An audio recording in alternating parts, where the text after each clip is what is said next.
Eva Braun je prvi put upoznala Hitlera 1929. godine, kada je imala 17 godina i radila za fotografa nacističke stranke. Kakvo je bilo Hitlerovo zdravlje kad ste ga zadnji put vidjeli? Lice mu je bilo sivo poput pepela. Godine 1945. rat je završio i Njemačka se počela obnavljati, očekujući da će prošlost ostati zakopana s njom. No za obitelj Eve Braun slom nije donio smiraj. Označio je trenutak u kojem su njihovi životi postali vezani uz povijest koju nisu kontrolirali i od koje nikada nisu mogli u potpunosti pobjeći.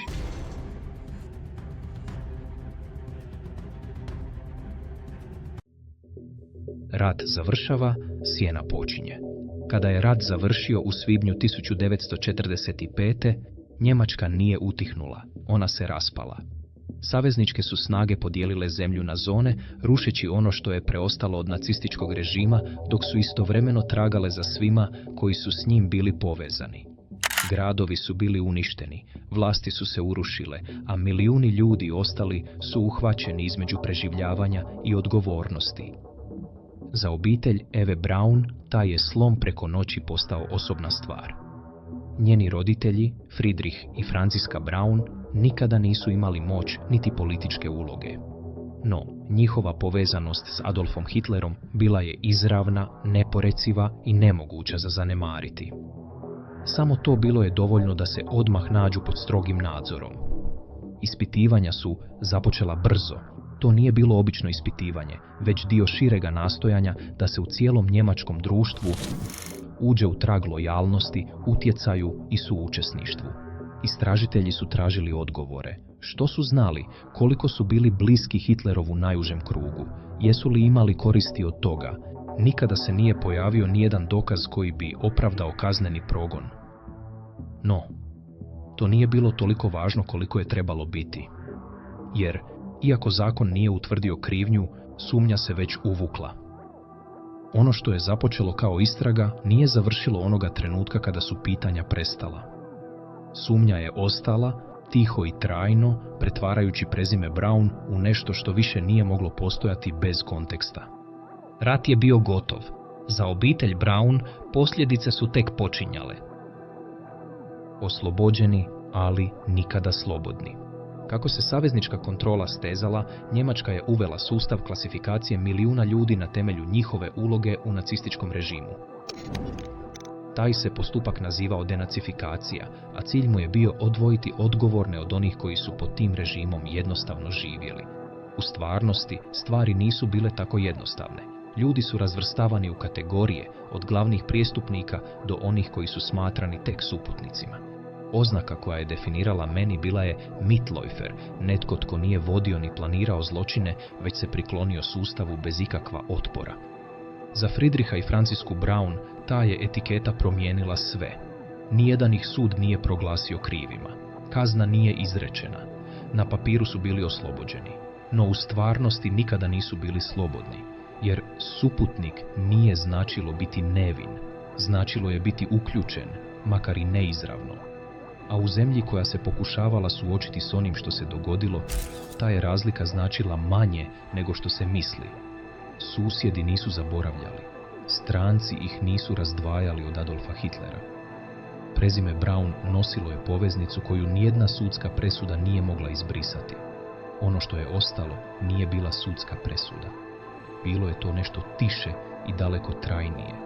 Život proveden između oslobođenja i činjenice da im nikada nije u potpunosti oprošteno. Dvije sestre, dva načina preživljavanja. Dok su se njihovi roditelji suočavali s istragama, sestre Eve Braun bavile su se nečim osobnijim. Time koliko su blizu stajale samoj vlasti i što je to sada značilo. Dijelile su isto prezime, ali ne i istu sudbinu. Ilse Braun, najstarija, oduvijek je držala distancu. Držala se podalje od politike, podalje od utjecaja i podalje od užeg kruga koji je okruživao njezinu sestru. Nakon 1945. ta je distanca postala njezina jedina zaštita. Nestala je u tišini, bez braka, bez javnog pojavljivanja, bez pokušaja da bilo što objasni ili obrani. s vremenom je pala u zaborav, gradeći život definiran odsutnošću, a ne izloženošću. Gretel Braun odabrala je drugačije. Godine 1944. udala se za Hermana Fegeleina, SS časnika blisko povezanog s Heinrichom Himmlerom i Adolfom Hitlerom. Taj ju je brak smjestio u uži krug režima točno u trenutku kada se on počeo urušavati. To joj je dalo blizinu moći i izravno je povezalo s njezinim padom. Kako je rat završavao, kontrast između dviju sestara postao je neizbježan. Jedna je ostala dovoljno daleko da se povuče u tišinu. Druga se previše približila.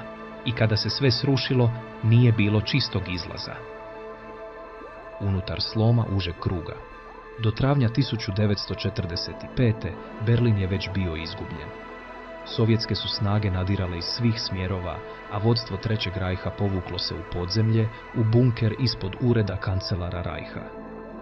Unutra više nije bilo dugoročnih planova. Bez strategije. Samo strah, sumnja i sve veća izvjesnost da je kraj neizbježan. Hermann Fegelein, suprug Gretel Braun, ostao je zarobljen unutar tog rasula. Bio je na moćnom položaju, služeći kao časnik za vezu između Heinricha Himmlera i Adolfa Hitlera. No do tada činovi su značili vrlo malo. Odanost je bila sve, a ni njoj se više nije vjerovalo.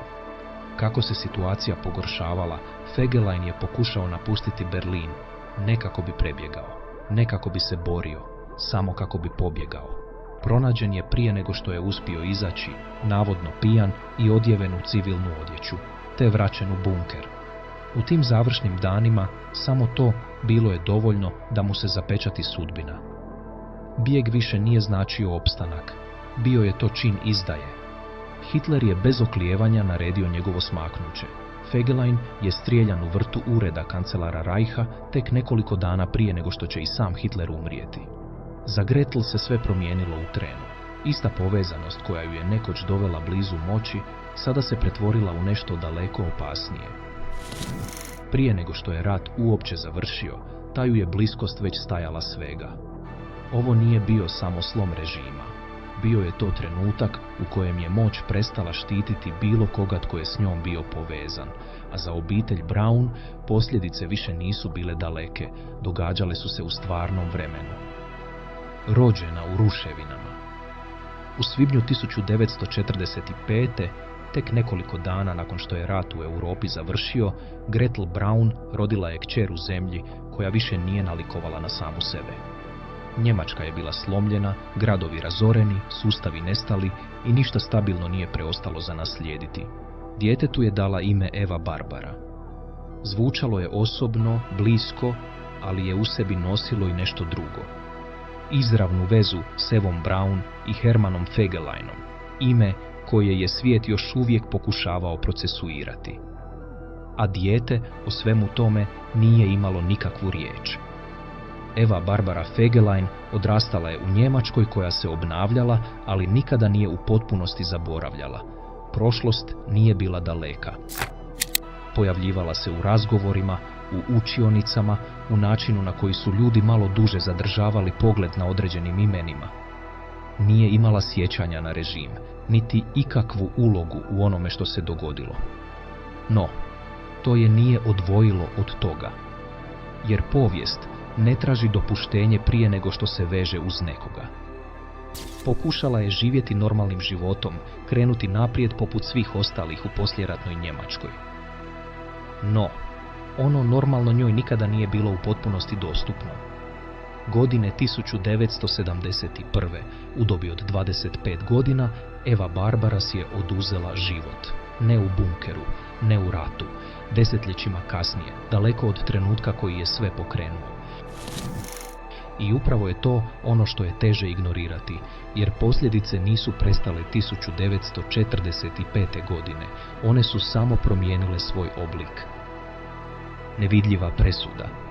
Posljedice se nisu zaustavile na užoj obitelji, širile su se dalje, dosežući rođake čija je jedina veza s režimom bila zajedničko prezime i blizina nekome tko je stajao uz bok Adolfu Hitleru.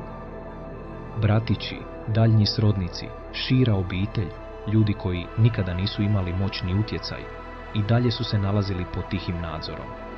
Pitanja su ih ionako pratila. Što su zapravo znali, koliko su bili bliski, kakvu su korist od svega imali.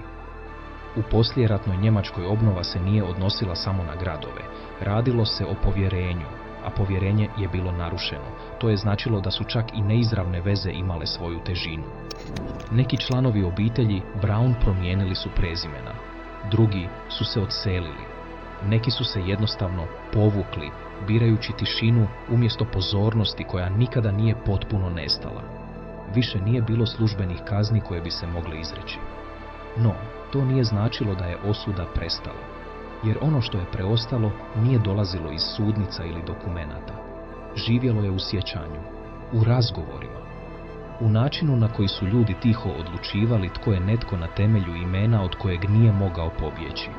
Nije bilo jasnog kraja, nikakvog trenutka u kojem bi to prestalo. Samo neka vrsta presude koja nikada nije bila objavljena, ali je uvijek bila prisutna. Ona koju su ljudi nosili ne znajući kada će i hoće li uopće ikada biti skinuta s njih. Nisu sva imena nosila istu težinu. Nije svaka obitelj povezana s nacističkim režimom nosila isti teret nakon rata. Neki su se suočili s posljedicama koje su ih pratile desetljećima. Drugi su pronašli načine da izađu iz sjene, bilo izravnim suočavanjem s prošlošću ili stvaranjem odmaka od nje. U godinama koje su uslijedile nakon 1945. rođaci visokih dužnosnika donosili su različite izbore. Neki su promijenili imena, kidajući veze s onim što je bilo prije, u pokušaju da ponovno izgrade život bez prepoznavanja. Drugi su govorili otvoreno, priznajući što se dogodilo i pokušavajući se odvojiti od toga iskrenošću radije nego šutnjom. Bilo je i onih koji nisu izabrali ništa od toga. Živjeli su tiho, bez objašnjavanja, oslanjajući se na vrijeme da stvori distancu tamo gdje oni nisu mogli. No ishod nikada nije bio jednak. Za obitelji, poput Braunovih, veza je bila previše vidljiva, previše specifična i previše blisko povezana sa samim Adolfom Hitlerom. To nije bila daleka povezanost zakopana u birokraciji ili činu. Bila je osobna, izravna i nemoguća za drugačije tumačenje. Ta je razlika bila bitna, jer dok su neka imena mogla izblijedjeti u pozadini, druga su ostala nepomična na svom mjestu, vraćajući se iznova kad god bi se povijest spominjala. Teret nije bio ravnomjerno raspoređen, a za obitelj Braun to nikada nije bilo nešto što su mogli u potpunosti odložiti. Kada povijest odbija završiti? Kako su godine prolazile, Njemačka se iznova gradila.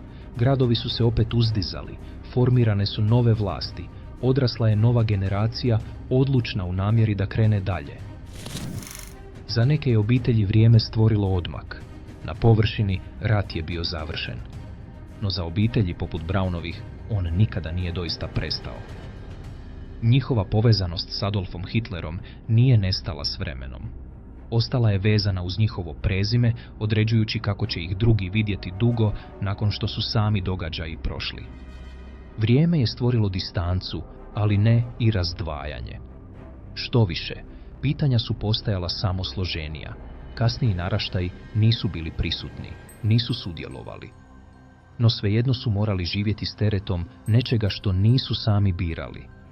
Jer povijest ne završava kada događaji prestanu.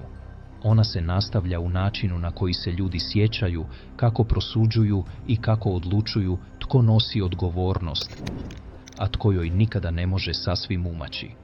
Za obitelj Braun 1945. nije bila svršetak. Bio je to početak nečeg tišeg, dugotrajnijeg i daleko težeg za ostaviti iza sebe.